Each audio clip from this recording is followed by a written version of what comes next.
Okay, ನಾನು ನಿಮ್ಮ ದೂತ Sameer M D ಮಾತಾಡ್ತಾ ಇದ್ದೀನಿ. ಅಟ್ ಪ್ರೆಸೆಂಟ್ ನನ್ನ ಸಿಚುವೇಶನ್ ತುಂಬಾ ವರ್ಸ್ಟ್ ಆಗಿದೆ ಅಂತಾನೆ ಅನ್ಕೊಳ್ಳಿ. ಯಾಕಂತಂದ್ರೆ ನನ್ ಮೇಲೆ ಈಗ ಆಲ್ರೆಡಿ ಪೊಲೀಸ್ ನೋಟಿಸ್ ಬಂದಿದೆ. ಸುಮಾರು 10:45ಗೆ ಪೊಲೀಸ್ ಅವ್ರು ಬಂದು ನೋಟಿಸ್ ಕೊಟ್ಟು ಹೋಗಿದಾರೆ. ನನ್ಗೇನ್ ಭಯ ಇಲ್ಲ ಗುರು, ಕಾನೂನು ಪರವಾಗಿ ನನ್ಗೇನ್ ಈಗ ಜಸ್ಟ್ ಒಂದು ಫ್ಯೂ ಅವರ್ಸ್ ಬ್ಯಾಕ್ ಬಂದು ಕೊಟ್ಟು ಹೋಗಿದಾರೆ. ಅಂಡ್ ನನ್ಗೇನ್ ಭಯ ಇಲ್ಲ. ನನ್ನ ಹತ್ರ ಎಲ್ಲಾ ಸಾಕ್ಷಿ ಇದೆ. ನಾನು ಏನ್ ವಿಡಿಯೋ ಮಾಡಿದೀನಿ, ಯಾವ್ಯಾವ ಕೇಸ್ ಬಗ್ಗೆ ಎಲ್ಲ ಮಾತಾಡಿದೀನಿ, ಪ್ರತಿಯೊಂದಕ್ಕೂ ನನ್ನ ಹತ್ರ ಸಾಕ್ಷಿ ಇದೆ. ನಾನು ವಿಡಿಯೋದಲ್ಲಂತವನ್ನು ಅಷ್ಟು ಕ್ಲಿಯರ್ ಆಗಿ ತೋರ್ಸಕ್ಕಾಗಿಲ್ಲ. ಬಟ್ ಕಾನೂನು ಮುಂದೆ ನಾನು ಪ್ರತಿಯೊಂದನ್ನ ಇಡ್ಲಿಕ್ಕೆ ರೆಡಿ ಆಗಿದ್ದೀನಿ. ನನಗೆ ಕಾನೂನು ಮೇಲೆ ತುಂಬಾ ಗೌರವ ಇದೆ, ತೊಂದರೆ ಇಲ್ಲ ಅದ್ರ ಬಗ್ಗೆ. ಅಂಡ್ ತೊಂದರೆ ಎಲ್ಲ ಆಗ್ತಿದೆ ಅಂತಂದ್ರೆ, ಈಗ ನಾನು ಬೀಯಿಂಗ್ ಎ ಮುಸ್ಲಿಂ ಗಾಯ್ ಈ ಒಂದು ವಿಷಯದ ಬಗ್ಗೆ ಮಾತಾಡಿದ್ರೆ ತಪ್ಪಾಗ್ಬಿಡಿದೆ ಅನ್ನೋ ರೀತಿ ಆ ತರ ಪೋರ್ಟ್ರೇಟ್ ಮಾಡ್ತಿದ್ದಾರೆ. ನೀನು ಹಿಂದೂ ದೇವಸ್ಥಾನನ ಅವಮಾನ ಮಾಡ್ಬಿಟ್ಟೆ, ಹಿಂದೂ ಹುಡುಗಿ ಬಗ್ಗೆ ನಿಂಗೆ ಆಗ್ಬೇಕು, ನಿಮ್ ಸಮಾಜದ ನೀನ್ ನೋಡ್ಕೋ. ಗುರು, ಹಿಂದೂ ಮುಸ್ಲಿಂ ಅನ್ನೋದು ಬಿಡು. ಈಗ ನ್ಯಾಯದ ಬಗ್ಗೆ ಮಾತಾಡೋಣ. ಹಿಂದೂ ಹುಡುಗಿ ಆಗಿದ್ರೇನೋ ಮುಸ್ಲಿಂ ಹುಡುಗಿ ಆಗಿದ್ರೇನೋ ಅನ್ಯಾಯ ಆಗಿದೆ ತಾನೆ. ಅನ್ಯಾಯದ ವಿರುದ್ಧ ಧ್ವನಿ ಎತ್ತದೆ ಧರ್ಮ. ಅಂಡ್ ಅದನ್ನೇ ನಾನು ಪಾಲಿಸ್ತಾ ಬಂದಿರೋದು. ಅಂಡ್ ಏನದು ಟ್ರೋಲ್ ಪೇಜಸ್ ಅಲ್ಲೆಲ್ಲ ನೀವು ಹಾಕೊಂಡಿದಿರಲ್ಲ, ಇವ್ನ್ ಹಿಂದೂ ವಿರೋಧಿ ಮುಸ್ಲಿಂ ಬರೀ ಹಿಂದೂ ಅಗೇನ್ಸ್ಟ್ ಮಾಡ್ತಿರ್ತಾನೆ ವಿಡಿಯೋಸ್ ಅದಿದ ಅಂತ. ಅವ್ರಿಗೆಲ್ಲ ಒಂದೇ ಮಾತು ಹೇಳ್ತೀನಿ, ಸಮೀರ್ ಎಂ ಡಿ ಅಂತ ನನ್ನ ಇನ್ನೊಂದು ಚಾನಲ್ ಇದೆ. ಅರೌಂಡ್ 270K ಸಬ್ಸ್ಕ್ರೈಬರ್ಸ್ ಇದಾರೆ ಅಲ್ಲಿ ನಾಟ್ ಸೋ ನಾರ್ಮಲ್ ಅಂತ ಹೇಳ್ಬಿಟ್ಟು ನಾನು ಒಂದು ಸೀರೀಸ್ ಸ್ಟಾರ್ಟ್ ಮಾಡಿದ್ದೆ. ಅದರಲ್ಲಿ ಫಸ್ಟ್ ವಿಡಿಯೋ ನಾನು ಹೋಗಿ ಮಾಡಿದ್ದೆ ತುಮಕೂರಲ್ಲಿರುವಂತಹ ಸಿದ್ದೇಶ್ವರ ಸ್ವಾಮಿ ಬೆಟ್ಟದ ಮೇಲೆ. ಅಲ್ಲಿ ಹೋಗಿ ಸಿದ್ದೇಶ್ವರ ಸ್ವಾಮಿ ಮುಂದೆ ಕೈ ಜೋಡಿಸಿದ್ದು ಈ ಒಂದು ಮುಸ್ಲಿಂ ಹುಡುಗಾನೆ. ಅದಾದ್ಮೇಲೆ ತುಮಕೂರಲ್ಲಿರುವಂತಹ ಸಿದ್ದರ ಬೆಟ್ಟಕ್ಕೆ ಹೋಗಿ ಅಲ್ಲಿರುವಂತಹ ಸಿದ್ದೇಶ್ವರ ಸ್ವಾಮಿ ಮುಂದೆ ಕೈ ಜೋಡಿಸಿ ಪ್ರಾರ್ಥನೆ ಮಾಡಿದ್ದು ಈ ನಿಮ್ಮ ಮುಸ್ಲಿಂ ಹುಡುಗಾನೆ. ಅಶ್ವತ್ಥಾಮ ಬಗ್ಗೆ, ಮಹಾಭಾರತದ ಕಥೆಗಳ ಬಗ್ಗೆ ವಿಡಿಯೋ ಮಾಡಿದ್ದು ಈ ಒಂದು ಮುಸ್ಲಿಂ ಹುಡುಗಾನೆ. ಬಾರ್ಬರಿಕು ಅಶ್ವತ್ಥಾಮದಲ್ಲಿದ್ದಂತಹ ಇನ್ಫೇಮಸ್ ಕ್ಯಾರೆಕ್ಟರ್ ಅವ್ರ ಬಗ್ಗೆನೂ ನಮ್ ಕನ್ನಡಿಗರಿಗೆ ತಿಳಿಸ್ಕೊಟ್ಟಿದ್ದು ಈ ಒಂದು ಮುಸ್ಲಿಂ ಹುಡುಗಾನೆ. ಸೊ ಇಲ್ಲಿ ಜಾತಿ ಧರ್ಮ ಅನ್ನೋದು ಬೇಡ, ಆಯ್ತಾ? ಅಶ್ವತ್ಥಾಮ ಬಗ್ಗೆ ಓದಿದ್ರೆ ಸರ್ ಎಲ್ಲ ಅಲ್ಲಿ ವಿಡಿಯೋ ನೋಡಿ ಸರ್. ನಾನು ಇಂತ ಡೀಟೇಲ್ ಬಿಟ್ಟಿಲ್ಲ ಅಂತೇನಿಲ್ಲ ಸರ್, ಎಲ್ಲದನ್ನೂ ಮಹಾಭಾರತದ ಕುರುಕ್ಷೇತ್ರ ಯುದ್ಧದಲ್ಲಿ ಕೌರವರ ಪರವಾಗಿ ಹೋರಾಡಿದವರು ದ್ರೋಣಾಚಾರ್ಯನ ಮಗ. ಸೊ ನೋಡಿ, ನಾನು ಹಿಂದೂ ವಿರೋಧಿ ಅಂತೂ ಖಂಡಿತ ಅಲ್ಲ. ಹಿಂದೂ ವಿರೋಧಿ ಆಗಿದ್ರೆ ಒಂದು ಹಿಂದೂ ಹುಡುಗಿ ಜೊತೆ ಆಗಿರುವಂತಹ ಅನ್ಯಾಯದ ಬಗ್ಗೆ ನಾನ್ ಯಾಕೆ ಗುರು ಧ್ವನಿ ಎತ್ತುತ್ತೇನೆ? ನ್ಯಾಯದ ಬಗ್ಗೆ ಮಾತಾಡೋಣ ಅಷ್ಟೇ, ಅದೇ ನಮ್ ಧರ್ಮ. ಅಂಡ್ ಕೇಸ್ ಡೀಟೇಲ್ಸ್ ಎಲ್ಲ ಈಗ ಗಿರೀಶ್ ಸರ್ ನಿಮ್ಗೆ ಹೇಳ್ತಾರೆ, ನನ್ನ ಮೇಲೆ ಏನ್ ಕೇಸ್ ಆಗಿದೆ ಅದ್ರ ಬಗ್ಗೆ ಏನು ಅಂತ ಗಿರೀಶ್ ಸರ್ ನಿಮ್ಗೆ ಅಪ್ಡೇಟ್ ಕೊಡ್ತಾರೆ. ಬಟ್ ಅದಕ್ಕೂ ಮುಂಚೆ I really want to thank you team ತಿಪುರೊಡ್ಡಿ. ಯಾಕಂತಂದ್ರೆ ನಾನು ಅಟ್ ಒನ್ ಪಾಯಿಂಟ್ ನಾನು ಕಂಪ್ಲೀಟ್ ಬ್ರೇಕ್ ಆಗ್ಬಿಟ್ಟಿದ್ದೆ. ಲೈಕ್ ಏನ್ ಗುರು, ನನ್ ತಪ್ಪು ಮಾಡ್ಬಿಟ್ನ, ನನ್ ನಿಜ ಕಣ್ಣೀರ್ ಬರೋದೊಂದು ಬಾಕಿ ಇತ್ತು. ಅಂತ ಟೈಮಲ್ಲಿ ತಿಮುರೊಡ್ಡಿ ಆಗಿರ್ಲಿ ಅಥವಾ ಸೌಜನ್ಯ ಪರ ಹೋರಾಟಗಾರರು, ಸೌಜನ್ಯ ಶಕ್ತಿ, ಇವರೆಲ್ಲರೂ ನನಗೆ ಸಪೋರ್ಟ್ ಕೊಟ್ಟು ಇವಾಗ ತುಂಬಾ ಧೈರ್ಯ ಕೊಟ್ಟಿದ್ದಾರೆ. ಇದ್ರ ಬಗ್ಗೆ ಧ್ವನಿ ಎತ್ತಲಿಕ್ಕೆ ನಂಗೆ ತುಂಬಾ ಸಪೋರ್ಟ್ ಮಾಡಿದ್ದಾರೆ. ಸೊ ಇವರೆಲ್ಲರಿಗೂ ನಾನು ಚಿರಋಣಿ ಆಗಿರ್ತೇನೆ. ಅಂಡ್ ಸರ್, ಕೇಸ್ ಬಗ್ಗೆ ಹೇಳ್ಕೊಡಿ ಸರ್. ಅಲ್ಲ, ನಿಮ್ಗೆ ಏನಾದ್ರು ಅರೆಸ್ಟ್ ಮಾಡಕ್ ಬಂದಿದ್ದಾರೆ ಪೊಲೀಸರು? ಬಂದಿದ್ರಲ್ಲ ಸರ್, ನೀವೇ ಇದ್ರಲ್ಲ ಸರ್ ಮುಂದೆ. ಸೀದಾ ಎಂತ ಕೋಇನ್ಸಿಡೆನ್ಸ್ ನೋಡಿ, ಗಿರೀಶ್ ಸರ್ ನಮ್ ಮನೆಗ್ ಬಂದ್ರು. ನಾನು ಹೇಳ್ದೆ, ಸರ್ ನನ್ ಕೈಲಿ ಆಗ್ತಿಲ್ಲ, ನನ್ಗೆ ಹೆವಿ ಥ್ರೆಡ್ ಕಾಲ್ಸ್ ಬರ್ತಿದಾವೆ, ನೀವು ಪ್ಲೀಸ್ ಬನ್ನಿ ನಮ್ ಮನೆಗೆ ಅಂತ ಹೇಳ್ಬಿಟ್ಟು ಅವ್ರಿಗೆ ಲೊಕೇಶನ್ ಕಳಿಸಿ ಇವ್ರು ಬಂದ್ರು ಅಂತ ನೀರ್ ಕುಡಿತಾ ಒಂದ್ 10 ಮಿನಿಟ್ಸ್ ಮಾತಾಡ್ತಾ ಕೂತಿದೀವಿ. ಅಷ್ಟರಲ್ಲೇ ಡೋರ್ ಓಪನ್ ಮಾಡಿದ್ದ, ಬ್ಯಾಂಗ್ ಅಂತ ಪೊಲೀಸ್ ಅವ್ರ ಮನೆ ಒಳಗಡೆ ಎಂಟ್ರಿ. ಏನು ಅಂದ್ರೆ ಏನು ಹೇಳ್ತಾನೆ ಇಲ್ಲ, ಎದಕ್ ಬಂದ್ರು ಏನಂತ ಹೇಳ್ತಾನೆ ಇಲ್ಲ. ಆಮೇಲೆ ಗಿರೀಶ್ ಸರ್ ಅವ್ರ ಜೊತೆ ಎಲ್ಲ ಮಾತಾಡಿದ್ರು. ಲೀಗಲ್ ಆಗಿ ಅವ್ರೇನ್ ಮಾತಾಡಿದಾರೆ ಅಂತ ಅವರೇ ಹೇಳ್ತಾರೆ, ಕೇಳಿ. ಇವತ್ತು ಏನಾಗ್ತಾ ಇದೆ, ಸಮೀರ್ ಮಾತಾಡ್ಬೇಕಾದ್ರೆ ಯಾರದೇ ಒಬ್ಬರ ಹೆಸರು ತಗೊಂಡು ಮಾತಾಡ್ಲಿಲ್ಲ. ಮಾತಾಡಿದ್ದೆಲ್ಲವನ್ನು ಕೂಡ ಆಧಾರ ಇಟ್ಕೊಂಡೇನೆ ಸಮೀರು ಮಾತಾಡಿದ್ದು. ಅದು ಯಾರ ಬಗ್ಗೆ? ಯಾರೋ ದೇವರ ಬಗ್ಗೆ ಮಾತಾಡಿದ್ನ, ಅಥವಾ ಮಸೀದಿಯ ಬಗ್ಗೆ ವಿವಾದ ಹುಟ್ಟಾಕಿ, ದೇವಸ್ಥಾನದ ಬಗ್ಗೆ ವಿವಾದ ಹುಟ್ಟಾಕಿ ಮಾತಾಡಿದ್ನ? ಇಲ್ಲ. ಸೌಜನ್ಯ ಅನ್ನೋದು ನಮ್ಮ ಎಲ್ಲರ ಮನೆ ಮಗಳವಳು. ಯಾವ ರೀತಿ ನಿರ್ಭಯ ಮತ್ತು ಈ ಅತ್ಯಾಚಾರದ ಪ್ರಕರಣದಲ್ಲಿ ಒಳಗಾಗ್ತಾರೆ, ಅವ್ರೆಲ್ಲರೂ ಕೂಡ ನಾವು ನಮ್ಮ ಮಗಳಂತ ತಿಳ್ಕೊಳ್ತೇವೆ. ಆದರೆ ಯಾರು ಹಿಂದೂ ಮುಸ್ಲಿಂ ಅಂತ ಹೇಳಿ ವಿನಾಕಾರಣ ಒಂದು ಹುಟ್ಟು ಹಾಕ್ತಾ ಇದಾರಲ್ಲ, ಅವರಿಗೆ ಅವ್ರು ಮಾಡೇನೇ ಇಲ್ಲ ಅಂತ ಹೇಳಿದ್ರೆ ಇದೆಲ್ಲ ಯಾಕೆ ಮಾಡ್ಬೇಕು? ಆ ನಂತರ ಸಂತೋಷರಾವ್ ಎಷ್ಟು ದೊಡ್ಡವನೇನ? ಸಮಾಜದಲ್ಲಿ ಕಲಾ ಹುಟ್ಟು ಒಂದ್ ವೇಳೆ ಸಂತೋಷರಾವ್ ಅಂತ ಹೇಳ್ತಾರೆ, ಸಂತೋಷರಾವ್ನೇ ಮಾಡಿದ್ರೆ ಸಮಾಜದಲ್ಲಿ ಅವನು ಅಷ್ಟೊಂದು ದೊಡ್ಡ ಇದನ್ನೇನೋ ಪೂರ್ತಿಯಾಗಿ ಒಂದಿಷ್ಟು ಜನ ಕರೆಸಿ ಏನೇನೋ ಮಾಡಿಸಿ ಟ್ರೋಲ್ ಮಾಡಿಸುವಂತ ದೊಡ್ಡವನ. ಇದನ್ನ ಜನರು ಅರ್ಥ ಮಾಡ್ಕೋಬೇಕು. ನಾನು ಪ್ರತಿಯೊಬ್ಬ ಜನಸಾಮಾನ್ಯರಿಗೂ ವಿನಂತಿ ಮಾಡ್ಕೊತಾ ಇದ್ದೇನೆ, ಸೌಜನ್ಯಳನ್ನ ನಿಮ್ಮ ಮನೆ ಮಗಳಂತ ತಿಳ್ಕೊಳ್ಳಿ. ನಾವು ಅದೇ ರೀತಿ ತಿಳ್ಕೊಂಡಿದ್ದು. ಆನಂತರ ನಮ್ಮ ಅಕ್ಕನೋ ತಂಗಿನೋ ಏನಾದ್ರೂ ನೀವು ತಿಳ್ಕೊಳ್ಳಿ. ಸೌಜನ್ಯಳಂತೆ ಅನೇಕ ಹೆಣ್ಮಕ್ಳು ಅಲ್ಲಿ ಜೀವ ತೆತ್ತಿದ್ದಾರೆ, ಅತ್ಯಾಚಾರದಿಂದ ಕೊಲೆ ಆಗಿದ್ದಾರೆ. ಆನಂತರ ಇವತ್ತಿಗೂ ಕೂಡ ನಮ್ಮ ದೇಶದಲ್ಲಿ ಪ್ರತಿ 27 ನಿಮಿಷಕ್ಕೆ ಒಂದು ಅತ್ಯಾಚಾರ ಆಗ್ತಾ ಇದೆ. ಆ ಒಂದು ಲಿಸ್ಟ್ ಅಲ್ಲಿ ನಮ್ಮ ಮನೆ ಹೆಣ್ಮಕ್ಳು ಆ 27 ಇದನ್ನ ನಿಮಿಷದ ಕ್ಯೂನಲ್ಲಿ ನಮ್ಮ ಮನೆ ಹೆಣ್ಮಕ್ಳು ನಿಂತ್ಕೋಬಾರ್ದು.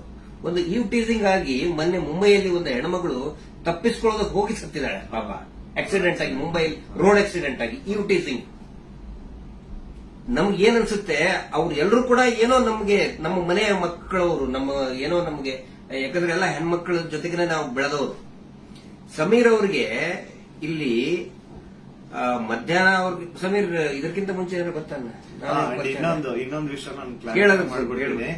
ಎಲ್ರು ಏನ್ ಅನ್ಕೊಂಡ್ಬಿಟ್ಟಿದ್ದಾರೆ ಅಂತಂದ್ರೆ ಇವ್ರೆ ನನಗೆ ಹೇಳಿ ವಿಡಿಯೋ ಮಾಡ್ತಿದಾರೆ ಅಂತ. ದೇವ್ರ ಆಣೆಗೆ ಹೇಳ್ತೀನಿ, ಸರ್ ಸುಮ್ಮನೆ ಸರ್, ಅಲ್ಲಾ ಮೇಲೆ ಆಣೆ ಮಾಡ್ಬಿಟ್ಟು ಹೇಳ್ತಿದ್ದೀನಿ, ರಂಜಾನ್ ಟೈಮಲ್ಲಿ ಹೇಳ್ತಿದ್ದೀನಿ. ಇವ್ರಿಗಾಗ್ಲಿ ನನ್ಗಾಗ್ಲಿ ಯಾವುದೇ ತರ ಲಿಂಕ್ ಇರ್ಲಿಲ್ಲ ಗುರು. ಸೌಜನ್ಯ ವಿಡಿಯೋ ಮಾಡೋದಕ್ಕಿಂತ ಮುಂಚೆ ಇವ್ರಿಗೂ ನನ್ಗೂ ಯಾವುದೇ ತರ ಲಿಂಕ್ ಇರ್ಲಿಲ್ಲ. ಸೌಜನ್ಯ ವಿಡಿಯೋ ಯಾವಾಗ 1 ಮಿಲಿಯನ್ ಕ್ರಾಸ್ ಮಾಡ್ತೋ ನನ್ನ ಕೈ ಕಾಲ್ ನಡಗಕ್ ಸ್ಟಾರ್ಟ್ ಆಗ್ಬಿಡ್ತು. ಯಾಕಂತಂದ್ರೆ ಡೆತ್ ಕಾಲ್ಸ್ ಬರ್ತಾನೆ ಇದಾವೆ. ನನ್ ಮನೆ ಅಡ್ರೆಸ್ ಲೀಕ್ ಮಾಡ್ಬಿಟ್ರು, ನನ್ ಪರ್ಸನಲ್ ಡೀಟೇಲ್ಸ್ ಲೀಕ್ ಮಾಡ್ಬಿಟ್ರು. ನನ್ಗೆ ಯಾವಾಗ ನನ್ ಮನೆಗ್ ಬಂದು ಅಟ್ಯಾಕ್ ಮಾಡ್ಬಿಡ್ತಾನೋ ಗೊತ್ತಿಲ್ಲ. ಎಲ್ಲಿ ಹೋಗೋಣ ಅಂತ ಗೊತ್ತಾಗ್ತಾ ಇಲ್ಲ. ಪೊಲೀಸ್ ಅವ್ರ ಕಡೆ ಹೋದ್ರೆ ಪ್ರೊಟೆಕ್ಷನ್ ಸಿಗುತ್ತಾ ಇಲ್ಲ, ಗ್ಯಾರಂಟಿ ಇಲ್ಲ. ಏನ್ ಮಾಡ್ಬೇಕಂತ ಅರ್ಥ ಆಗಿಲ್ಲ. ಆಗ ನಾನ್ ರೀಚ್ ಔಟ್ ಮಾಡಿದ್ದೆ ಟೀಮ್ ತಿಮ್ರೋಟಿ ಅವ್ರಿಗೆ. ಸರ್ ನನ್ಗೆ ಈ ತರ ಆಗ್ತಿದೆ, ಪ್ಲೀಸ್ ನಿಮ್ ಕಡೆ ಸಪೋರ್ಟ್ ಬೇಕು, ನಂಗೆ ಸಪೋರ್ಟ್ ಮಾಡಿ ಅಂತ ಕೇಳಿದ ತಕ್ಷಣ ಇಮ್ಮಿಡಿಯೇಟ್ಲಿ ಅವ್ರು ನನ್ನ ನಂಬರ್ನ ತಗೊಂಡು ನನಗೆ ಕಾಲ್ ಮಾಡಿ ನಿಮ್ ಜೊತೆಗೆ ನಾವ್ ಇದೀವಿ ಅಂತ ಧೈರ್ಯ ಕೊಟ್ರು. ಅಂಡ್ ಅರೌಂಡ್ ನನ್ ಮೇಲೆ ಪೊಲೀಸ್ ನೋಟಿಸ್ ಆಗಿದ್ರು ಸ್ಟಿಲ್ ಇವರೇ ನನ್ಗೊಬ್ಬ ಅಡ್ವೊಕೇಟ್ ನ ಹುಡುಕಿ ನಾವು ನಿಮ್ ಜೊತೆಗಿದೀವಿ, ನೀವ್ ತಲೆನೇ ಕೆಡ್ಸ್ಕೋಬೇಡಿ ಅಂತ. ಈಗ ನೋಡಿ ಅರೌಂಡ್ ಮಿಡ್ ನೈಟ್ 1 ಆಗ್ತಿದೆ, ಅಡ್ವೊಕೇಟ್ ಅವ್ರ ಆಫೀಸಲ್ಲಿ ಕೂತಿದೀವಿ. ಸೊ ಯಾ ಸಾಹಸ ಪಟ್ರು ನನ್ನ ಅರೆಸ್ಟ್ ಮಾಡ್ಲಿಕ್ಕೆ. ಅಲ್ಲ, ಸಮೀರ್ ಮಾತಾಡಿದ್ದು ನೂರಾರು ಜನ ಸೌಜನ್ಯ ಹೋರಾಟಗಾರರು ಏನ್ ಕೇಳ್ತಾ ಇದ್ದಾರೆ ಮತ್ತು ಜನಸಾಮಾನ್ಯರು ಹೋರಾಟದ ಜೊತೆಗೆ ಗುರುತಿಸಿಕೊಳ್ಳದೇನೆ ಅನೇಕ ಜನಸಾಮಾನ್ಯರಿಗೆ ಒಂದು ಹಂಬಲ ಇದೆ, ನ್ಯಾಯದ ಹಂಬಲ. ಅದೇ ಮಾತನ್ನೇ ಸಮೀರ್ ಮಾತಾಡಿದ್ದು. ಅವ್ರನ್ನ ಅರೆಸ್ಟ್ ಮಾಡೋದಕ್ಕೆ ಬಳ್ಳಾರಿಯಿಂದ ಬಂದಿದ್ದಾರೆ ಇವತ್ತು. ಅರೆಸ್ಟ್ ಮಾಡ್ಕೊಂಡು ಹೋಗ್ತೀವಿ ಅಂತ ಹೇಳಿ. ಆದ್ರೆ ನಾವು ಕನ್ವಿನ್ಸ್ ಮಾಡಿದ್ವಿ ಬಳ್ಳಾರಿಯ ಎಸ್ಪಿ ಅವರಿಗೆ ಮತ್ತು ಬಳ್ಳಾರಿಯ ಕೌಲ್ ಬಜಾರ್ ಠಾಣಾಧಿಕಾರಿಗಳಿಗೆ, ಆನಂತರ ಬೆಂಗಳೂರು ಗ್ರಾಮಾಂತರ ಎಸ್ಪಿ ಸಾಹೇಬರಿಗೆ ಮತ್ತು ಇಲ್ಲಿಯಂತ ಸ್ಥಳೀಯ ಪೊಲೀಸ್ ಅಧಿಕಾರಿಗಳಿಗೆ, ಬೆಂಗಳೂರು ಶಹರದ ಯಾವುದು ಅವಲಹಳ್ಳಿಯ ಅಧಿಕಾರಿಗಳಿಗೆ ನಾವು ಕನ್ವಿನ್ಸ್ ಮಾಡಿ ಹೇಳಿದ್ವಿ. ಆಮೇಲೆ ಅವರು ಕನ್ವಿನ್ಸ್ ಆಗಿದ್ದಾರೆ. ಹಿಂಗಾಗಿ ನಾವು ಅವರಿಗೆ ಧನ್ಯವಾದಗಳನ್ನು ಕೂಡ ಹೇಳ್ತೇವೆ. ಯಾಕಂದ್ರೆ ನಾವು ಕರೆಕ್ಟ್ ಆಗಿ ಎಕ್ಸ್ಪ್ಲೇನ್ ಮಾಡಿದೀವಿ. ಯಾವ ಕಾರಣಕ್ಕೂ ಕೂಡ ನಾವು ತನಿಖೆಯಿಂದ ತಪ್ಪಿಸ್ಕೊಳ್ಳುವಂತ ಮಾತೇ ಇಲ್ಲ. ಯಾಕಂದ್ರೆ ಇಲ್ಲಿ ಯಾರು ಕಳ್ಳದ್ ಮಾಡಿಲ್ಲ, ಸುಳ್ತನ ಹೇಳಿಲ್ಲ, ಅತ್ಯಾಚಾರ ಮಾಡಿದವರಲ್ಲ. ಅತ್ಯಾಚಾರ ಮಾಡಿದವರೇ ದೊಡ್ಡದಾಗಿ ರಾಜ್ಯಸಭಾ ಮೆಂಬರು ಅದು ಇದು ಅಂತ ಹೇಳ್ಕೊಂಡು ದೊಡ್ಡದಾಗಿ ಕಿಸಿತಾ ಇದ್ದಾರೆ, ಅಲ್ಲಿ ಕಿಸಿತಾರೆ. ಅದರ ವಿರುದ್ಧ ಮಾತಾಡದಂತವ್ರು ನಾವು ಯಾವ ಕಾರಣಕ್ಕೂ ಹೆದರುವಂತ ಅವಶ್ಯಕತೆ ಇಲ್ಲ. ಇದೇ ಮಾತನ್ನು ಹೇಳಿದೇವೆ ಸರ್, ಸಮೀರ್ ಖಂಡಿತ ಬರ್ತಾನೆ, ಎಲ್ಲಾ ರೀತಿಯಂತರನು ಕೂಡ ಸಹಕಾರ ಕೊಡ್ತೀವಿ ಅಂತ ಹೇಳಿದ್ದಕ್ಕೆ ಕನ್ವಿನ್ಸ್ ಆಗಿದ್ದಾರೆ. ನಮ್ಮ ಉದ್ದೇಶ ಏನಂದ್ರೆ ಇದರಿಂದ ಇವರು ಮಾಡ್ತಾ ಇದಾರಲ್ಲ, ಏನು ಹಿಂದೂ ಮುಸ್ಲಿಂ ಅಂತ ಮಾಡ್ತಾ ಇದಾರಲ್ಲ, ಈ ನಮ್ಮ ರಾಜ್ಯದಲ್ಲಿ ಕಲಹ ಆಗಬಾರ್ದು. ಅತ್ಯಾಚಾರ ಪ್ರಕರಣದ ಹೋರಾಟ, ಸೌಜನ್ಯ ಹೋರಾಟ, ಎಲ್ಲಾ ಧರ್ಮಗಳನ್ನು ನಾವು ಸೇರಿಸ್ತಾ ಇದೀವಿ. ಎಲ್ಲಾ ಜಾತಿ ಪಂಥಗಳನ್ನ ಮತಗಳನ್ನ ಸೇರಿಸುವಂತ ಕೆಲಸ ನಾವು ಮಾಡ್ತಾ ಇದೀವಿ. ಆದ್ರೆ ಇವರು ಡಿವೈಡ್ ಮಾಡ್ತಾ ಇದ್ದಾರೆ. ಯಾಕಂತ ಹೇಳಿದ್ರೆ ನೋಡಿ, ಸಮೀರ್ ಈ ಹೆಸರನ್ನೇ ಹೇಳಿಲ್ಲ. ಹಾಗಿದ್ರೆ ಎಷ್ಟೋ ಜನಕ್ಕೆ ಸಮೀರ್ ಡೌಟ್ ಇತ್ತು, ಯಾರು ಮಾಡಿದ್ದಾರೆ, ಇವ್ರು ಹೌದೋ ಅಲ್ಲೋ. ಈ ಧರ್ಮೋದ್ಯಮಿಗಳು ಕುಟುಂಬ, ದೊಡ್ಡ ಪ್ರಭಾವಿಗಳ ಕುಟುಂಬ, ಅವ್ರ ಬಗ್ಗೆ ಗೌರವ ಇತ್ತು. ಇವತ್ತು ಯಾವಾಗ ನಿಮ್ಮ ವಿರುದ್ಧ ಇಡೀ ಪೂರ್ತಿಯಾಗಿ ಇವರು ಕೆಟ್ಟದಾಗಿ ಕೆಲವು ಜನ ಟ್ರೋಲ್ ಮಾಡಕ್ ಸ್ಟಾರ್ಟ್ ಮಾಡಿದ್ರು, ಎಲ್ಲರಿಗೂ ಕನ್ಫರ್ಮ್ ಆಯ್ತು ಇವರೇ ಮಾಡಿದ್ದು, ನಾವೇ ಮಾಡಿದೀವಿ ಅಂತ ಅವರೇ ಬಟ್ಟೆ ಬಿಚ್ಕೊಳ್ತಾ ಇದ್ದಾರೆ. ನಾವು ಸೌಜನ್ಯ ಬೆತ್ತಲೆ ಮಾಡ್ತಾಳ ಅಂತ ಹೇಳಿದ್ರೆ ಇವರೇ ಬೆತ್ತಲೆಯಾಗಿ ಹೋಗ್ತಾ ಇದ್ದಾರೆ. ಇದು ಜನರ ಗಮನದಲ್ಲಿರಲಿ. ನಾನು ಒಂದೇ ಒಂದು ವಿನಂತಿ ಮಾಡ್ಕೊಳ್ತಾ ಇದ್ದೀನಿ, ದಯವಿಟ್ಟು ಯಾರು ಕೂಡ ಏನೋ ಆಗ್ಬಿಡ್ತದೆ ಇವರಿಗೆ ಅಂತ ಹೇಳ್ಕೊಂಡು ಆತಂಕಕ್ಕೊಳಗಾಗಿ ಹಿಂದೂ ಮುಸ್ಲಿಂ ಅಂತ ಡಿವೈಡ್ ಆಗಬೇಡಿ. ಆನಂತರ ಗಲಭೆ ಸೃಷ್ಟಿಯಾಗೋದು, ಇದರಿಂದ ಶಾಂತಿ ಹಾಳಾಗೋದು ಖಂಡಿತ ಬೇಡ. ದಯವಿಟ್ಟು ಈ ರಾಜ್ಯದ ಒಂದು ಶಾಂತಿಯನ್ನ ಕಾಪಾಡಿ. ಎಲ್ಲಾ ಧರ್ಮದಲ್ಲಿಯೂ ಯಾವ ಧರ್ಮದಲ್ಲಿನೂ ಹೇಳಿಲ್ರಿ ಅತ್ಯಾಚಾರ ಮಾಡೋದನ್ನು ಬೆಂಬಲಿಸಿ ಅಂತ ಯಾವ ಧರ್ಮದಲ್ಲಿಯೂ ಹೇಳಿಲ್ಲ, ಯಾವ ದೇವರು ಕೂಡ ಹೇಳಿಲ್ಲ. ಆನಂತರ ಇವರು ದೇವಸ್ಥಾನದ ಬಗ್ಗೆ ಮಾತಾಡಿದ್ದು ದಟ್ ಇಸ್ ದ ಫ್ಯಾಕ್ಟ್. ಅದು ದೇವಸ್ಥಾನದ್ದು ಜೈನ್ ಟೆಂಪಲ್ ಬಗ್ಗೆ ಅಂತ ಏನ್ ಹೇಳ್ತಾರಲ್ಲ, ದಟ್ ಇಸ್ ದ ಫ್ಯಾಕ್ಟ್. ಅದನ್ನ ಸಮೀರ್ ಹೇಳ್ತಾ ಇಲ್ಲ, ಅಥವಾ ನಾವು ಹೇಳ್ತಾ ಇಲ್ಲ, ಮಹೇಶ್ ಶೆಟ್ಟಿ ತಿಮ್ಮರುಡಿ ಅವರು ಬರೆದುಕೊಟ್ಟಿದ್ದು ಹೇಳ್ತಾ ಇಲ್ಲ. ಸುಪ್ರೀಂ ಕೋರ್ಟ್ ನಲ್ಲಿ ಇದೇ ಕುಟುಂಬದವರು, ಇದೇ ವೀರೇಂದ್ರ ಜೈನ್ ಕುಟುಂಬದವರು ಸುಪ್ರೀಂ ಕೋರ್ಟ್ ನಲ್ಲಿ ಬರೆದು ಕೊಟ್ಟಿದ್ದಾರೆ, ಅಫಿಡವಿಟ್ ಮೂಲಕ ಬರೆದು ಕೊಟ್ಟಿದ್ದಾರೆ, ಅದು ಹಿಂದೂ ದೇವಸ್ಥಾನ ಅಲ್ಲ ಅಂತ. ಅದಕ್ಕೂ ಕೂಡ ಯಾರ್ದು ಇದನ್ನಲ್ಲ. ಆದ್ರೆ ಇವರು ಯಾವಾಗ ಅತ್ಯಾಚಾರ ಪ್ರಕರಣಗಳನ್ನ ನಾವು ಪ್ರಶ್ನೆ ಮಾಡಕ್ ಪ್ರಾರಂಭ ಮಾಡಿದೀವಿ, ಅವಾಗ ಹಿಂದೂ ದೇವಸ್ಥಾನಕ್ಕೆ ಅಪಮಾನ ಮಾಡ್ತಾ ಇದಾರಲ್ಲ, ಅದು ನಮ್ಗೆ ಬೇಜಾರಾಗೋದು, ಅದು ನಮಗೆ ಬೇಜಾರಾಗ್ತಾ ಇದೆ. ಆ ಒಂದು ಮಂಜುನಾಥ ಸ್ವಾಮಿಯ ದೇವಸ್ಥಾನವನ್ನೇ ಪೂರ್ತಿ ಇದು ದೇವಸ್ಥಾನನೇ ಅಲ್ಲ ಅಂತ ಸುಪ್ರೀಂ ಕೋರ್ಟ್ ನಲ್ಲಿ ಬರೆದಿದ್ದಾರೆ. ಅದಕ್ಕೆ ಸಮೀರ್ ನೀವು ತಲೆ ಕೆಡಿಸ್ಕೋಬೇಡಿ. ಏನೇನು ನೀವು ಮಾತಾಡಿದಿರಿ ಪ್ರತಿಯೊಂದಕ್ಕೂ ಕೂಡ ದಾಖಲೆ ಇದೆ. ಯಾವುದು ಕೂಡ ಊಹಾಪೋಹ ಮಾಡ್ಕೊಂಡಂತದ್ದಲ್ಲ. ನನಗೂ ಕೂಡ ಸಮೀರ್ ಯಾವ ರೀತಿ ನನ್ನ ಮಹೇಶ್ ಶೆಟ್ಟಿ ತಿಮ್ಮರುಡಿ ಅವರಿಗೆ ಸೌಜನ್ಯ ಪರಿಚಯ ಮಾಡಿದ್ಲು, ಯಾವ ರೀತಿ ನನ್ನ ಸೌಜನ್ಯ ಕುಟುಂಬಕ್ಕೆ ಪರಿಚಯ ಮಾಡಿದ್ಲು, ಈ ಒಂದು ಹೋರಾಟ ನಮ್ಮೆಲ್ಲರನ್ನು ಕೂಡ ಒಗ್ಗೂಡಿಸ್ತಾ ಇದೆ. ಎಲ್ಲಾ ಧರ್ಮಗಳನ್ನು ಕೂಡ ಒಂದು ಮಾಡ್ತಾ ಇದೆ, ಎಲ್ಲಾ ಧರ್ಮದ ಜನಸಾಮಾನ್ಯರನ್ನ ಒಂದು ಮಾಡ್ತಾ ಇದೆ. ಬಹಳ ಖುಷಿಯಾಗಿದ್ದು ನನಗೆ. ಇಡೀ ರಾಜ್ಯದ ಜನ ಬಹುಶಃ ಈ ಒಂದು ಏನಂತಾರೆ ಅದಕ್ಕೆ ಸುನಾಮಿ ರೀತಿ ಒಳಗಡೆ. And especially very thanks to all troll pages. ನಮ್ಮನ್ನ ಕೆಟ್ಟದಾಗ ಟ್ರೋಲ್ ಮಾಡೋರು ಒಂದು 5% ಇರ್ಬೋದಷ್ಟೇ, ಆದ್ರೆ 95% ಎಲ್ಲಾ ಇನ್ಸ್ಟಾಗ್ರಾಮ್ ಅಲ್ಲಿ ಇರುವಂತಹ ಟ್ರೋಲ್ ಪೇಜಸ್ ನಮ್ ಸಪೋರ್ಟ್ ಇದ್ದಾರೆ. ಅವರಿಂದನೇ ಈ ಒಂದು ಕೇಸ್ ಇಷ್ಟೊಂದು ಮುಂದೆ ಜನರ ಮುಂದೆ ಬರ್ತಾ ಇರೋದು. So hats off to you ಎಲ್ಲಾ ಟ್ರೋಲ್ ಪೇಜಸ್ ಅವ್ರಿಗೂ ನನ್ನ ಕಡೆ ಅಂತ ಒಂದು ದೊಡ್ಡ ನಮಸ್ಕಾರ ಅನ್ಕೊಂಬಿಡಿ. ನಿಮ್ಮಿಂದಾನೇ ಈ ಒಂದು ಕೇಸ್ಗೆ ಇಷ್ಟೊಂದು ಪಬ್ಲಿಕ್ ಅಟೆನ್ಷನ್ ಸಿಕ್ಕಿರೋದು. Thank you so much. And ಎಲ್ಲಾ ಕನ್ನಡ ಈ ಕಮ್ಯುನಿಟಿನ ಯೂಟ್ಯೂಬರ್ಸ್ ಯಾರೆಲ್ಲ ಇದ್ರ ಬಗ್ಗೆ ವಿಡಿಯೋಸ್ ಮಾಡಿದ್ರೆ, ಯಾರೆಲ್ಲ ನನ್ನ ಪರವಾಗಿ ವಿಡಿಯೋಸ್ ಮಾಡಿದ್ರೆ, ನಾನು ಎಲ್ಲರೂ ವಿಡಿಯೋಸ್ ನ ನೋಡಿದ್ದೀನಿ. ತುಂಬಾ ಖುಷಿ ಆಯ್ತು. ಎಲ್ಲರೂ ಇದೇ ತರ ಸಪೋರ್ಟ್ ಮಾಡಿ ಅಂಡ್ ಎಲ್ಲರೂ ನಮ್ ಜೊತೆಗಿರಿ.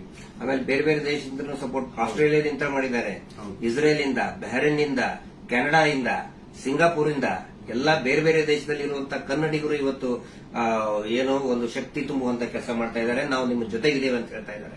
ಅಂದ್ರೆ ಅವ್ರೇನು ಬೇರೆ ಬೇರೆ ಕಂಟ್ರಿಯಿಂದ ನನಗೆ ಫಂಡ್ಸ್ ಕೊಡೋದು ಅಂತದಲ್ಲ ಸ್ವಾಮಿ. ಅವ್ರ ಮಾತಲ್ಲಿ ನನಗೆ ಧೈರ್ಯ ಕೊಟ್ಟಿರೋದು, ನಿಮ್ ಜೊತೆ ನಾವಿದೀವಿ, ನೀವು ಮಾತಾಡಿ ಅಂತ.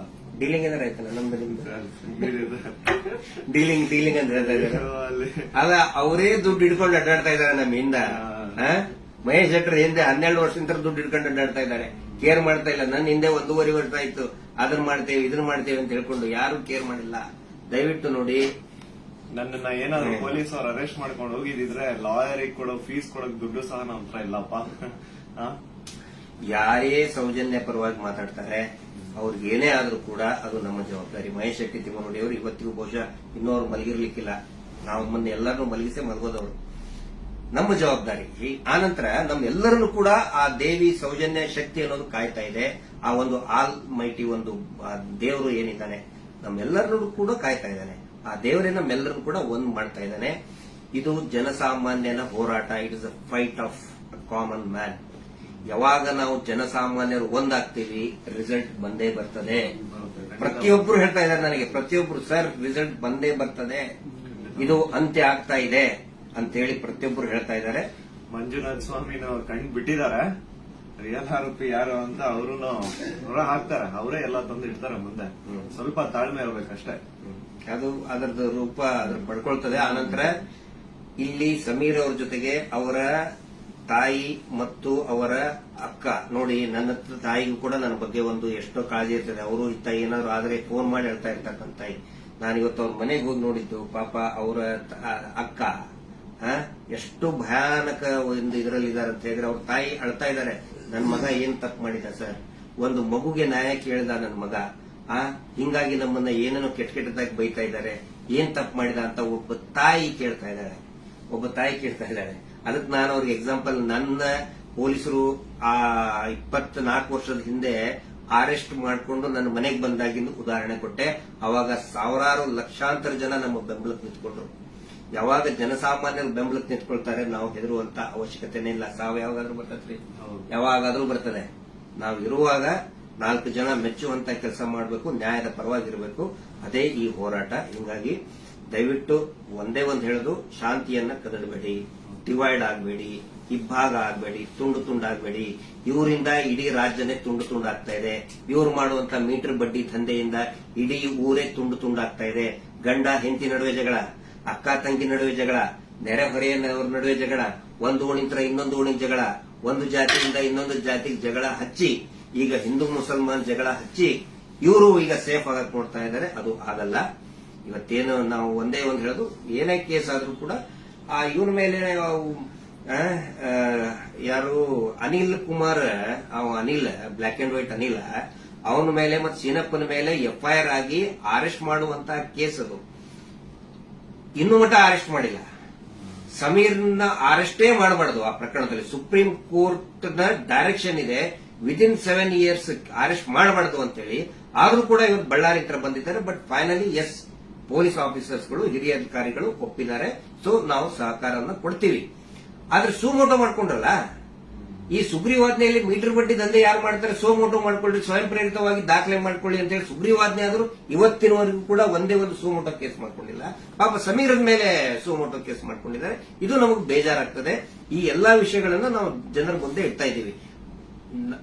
ಸಮೀರ್ ಪೊಲೀಸ್ ಸ್ಟೇಷನ್ಗೆ ಎನ್ಕ್ವೈರಿಗೆ ಹೋಗ್ತಾರೆ, ಆ ವಿಚಾರಣೆಗೆ ಹೋಗ್ತಾರೆ. ಆದ್ರೆ ನಾನು ಹೇಳ್ತಾ ಇರೋದು, ಈ ಶೀನಪ್ಪ, ಅನಿಲ್ ಕುಮಾರ್ ಮತ್ತು ಈ ಕೊಲೆಗಡಕರು ಕೂಡ ಅರೆಸ್ಟ್ ಆಗಲೇಬೇಕು. ಧರ್ಮೋದ್ಯಮಿಗಳು, ಅವರ ತಮ್ಮ, ಅವರ ತಮ್ಮನ ಮಕ್ಕಳು, ಅತ್ಯಾಚಾರಿಗಳು ಅರೆಸ್ಟ್ ಆಗಲೇಬೇಕು. ಅದಾಗಲಿಲ್ಲ ಅಂತ ಹೇಳಿದ್ರೆ ಈ ದೇಶದ ಸಂವಿಧಾನನೇ ಇಲ್ಲ, ಈ ದೇಶದಲ್ಲಿ ನ್ಯಾಯಾಂಗ ವ್ಯವಸ್ಥೆನೇ ಇಲ್ಲ ಅನ್ನೋ ಒಂದು ಮಾತನ್ನ ಪ್ರತಿಯೊಬ್ಬ ಜನಸಾಮಾನ್ಯರು ಕೂಡ ಕೇಳಬೇಕಾಗ್ತದೆ. ದಯವಿಟ್ಟು ಕೊನೆಯದಾಗಿ ರಾತ್ರಿ ಎಷ್ಟು 1:10 ಆಯಿತು. ಇದನ್ನ ಟ್ರಾನ್ಸ್ಪರೆಂಟ್ ಆಗಿ ನಾವು ಜನರ ಮುಂದೆ ನಾವು ಇಡಬೇಕಾಗುತ್ತೆ. ಸಮೀರ್ ಅವರಿಗೆ, ಸಮೀರ್ ಅವರ ತಾಯಿಗೆ, ಅವರ ಕುಟುಂಬದವರಿಗೆ, ಅವರ ಅಕ್ಕನಿಗೆ ಮತ್ತು ಇಡೀ ಅವರ ಎಂಟೈರ್ ಫ್ಯಾಮಿಲಿಗೆ ತಮ್ಮೆಲ್ಲರ ಒಂದು ಸಹಕಾರ ಇರಲಿ. ಸೌಜನ್ಯ ಹೋರಾಟಕ್ಕೂ ಕೂಡ ಇದೇ ರೀತಿಯಾದಂತಹ ತಮ್ಮ ಜನಸಾಮಾನ್ಯರ ಒಂದು ಬೆಂಬಲ ಇರಲಿ ಅಂತ ಹೇಳಿ ಇವತ್ತಿನ ಲೈವ್ ಅನ್ನ ಮುಕ್ತಾಯ ಮಾಡ್ತಾ ಇದ್ದೀವಿ. Justice for Soujanya.